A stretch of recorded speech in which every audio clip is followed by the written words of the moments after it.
क्या आपने कभी सुना है कोई भी परीक्षा अपने समय से ना होकर हो रही है पूरे 4 साल बाद? जी हाँ, कुछ ऐसा ही हुआ है मेरे साथ और मैं देने जा रही हूँ अपना यूपी टीजीटी मैथ्स एग्ज़ाम जो हो रहा है पूरे 4 साल बाद।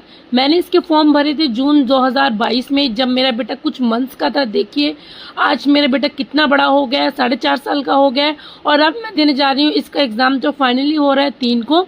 और मेरा सेंटर पड़ा है कानपुर में, ये है यूपी में, और मैं जा रही हूँ उत्तर प्रदेश यूपी में कानपुर में। पता नहीं क्यों मेरा सेंटर कानपुर में डाला गया है और मुझे जाना पड़ रहा है कानपुर। सभी स्टूडेंट शिकायत कर रहे हैं कि उनके सेंटर बहुत दूर दूर डाले गए हैं, इससे सबको बहुत ज़्यादा दिक्कत हो रही है और मुझे भी बहुत दिक्कत हो रही है। हेलो दोस्तों, मैं हूँ नीलम रानी और आप देख रहे हैं NBR लाइफ। और ये है मेरी प्यारी सी और कॉम्प्लिकेटेड सी लाइफ, जिसके साथ कोई ना कोई कॉम्प्लिकेशन हमेशा लगे ही रहते हैं और अब मुझे इनकी परेशानी भी नहीं होती क्योंकि मुझे आदत हो गई है इन सब कॉम्प्लिकेशन की। लास्ट मोमेंट पे मैंने अपने पापा को फ़ोन किया कि मुझे एग्ज़ाम देना है और रुद्र के पापा को यानी ब्रिजेश जी को छुट्टी नहीं मिल रही थी, इसलिए मेरे पापा ने मेरे भाई को भेजा ताकि वो मेरे साथ आए और मैं एग्ज़ाम देने जाऊँ कानपुर में। बट प्रॉब्लम ये नहीं है, प्रॉब्लम ये है कि मेरे भाई का थोड़ा माथा गर्म है और प्रॉब्लम ये है कि मेरा भी थोड़ा माथा गर्म है।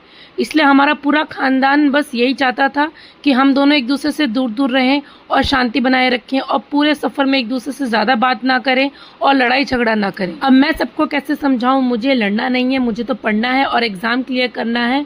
लेकिन 10 बार सब फ़ोन करके यही समझा रहे थे मुझे कि बेटा भाई को कुछ नहीं बोलना है, प्यार से उसकी बात माननी है और उसे कुछ नहीं कहना है और आराम से रहना है। प्रॉब्लम ये भी नहीं है, प्रॉब्लम ये भी है कि मुझे रुद्र को भी साथ में ले जाना पड़ रहा है और मुझे पढ़ना भी है।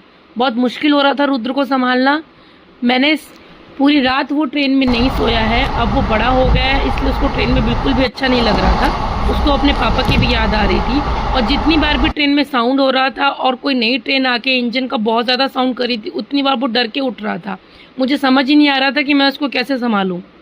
आधी रात निकल गई, मैं और उसके मामा बस उसको संभालते रहे। मुझे बहुत कुछ पढ़ना था ट्रेन में लेकिन मैं नहीं पढ़ पाई। मैं एंडिंग में कुछ भी फार्मूलाज रिवाइज नहीं कर पाई, मुझे बहुत गुस्सा आ रहा था। आधा घंटा लेटी होंगी तभी पापा का फ़ोन आया कि बेटा कानपुर आने वाला है, उठ जाओ, ट्रेन ने कवर अप कर लिया है, वो जल्दी पहुंचेगी कानपुर और सबको उठाओ। मैंने रुद्र को उठाया, उसको भूख लग रही थी और उसको चिप्स का पैकेट दिया खाने के लिए ताकि उसकी नींद खुले, क्योंकि वो बिल्कुल नींद में था, पूरी रात वो सोया नहीं था, वो बहुत इरीटेट हो रहा था। भाई को उठाया, वो भी उठने को राजी नहीं था, उसको भी बहुत ज़्यादा परेशानी हो रही थी क्योंकि वो भी पूरी रात नहीं सो पाया था। लेकिन ज़बरदस्ती दोनों को उठाया, रेडी हुए क्योंकि हमको पता है कि अब हमारा स्टेशन आने वाला है और हमें सोना नहीं है। हम बहुत खुश होकर बाहर निकले क्योंकि पूरी रात हम बहुत ज़्यादा परेशान हो गए थे ट्रेन में। और रुद्र को बोला बेटा बोलो बाय बाय,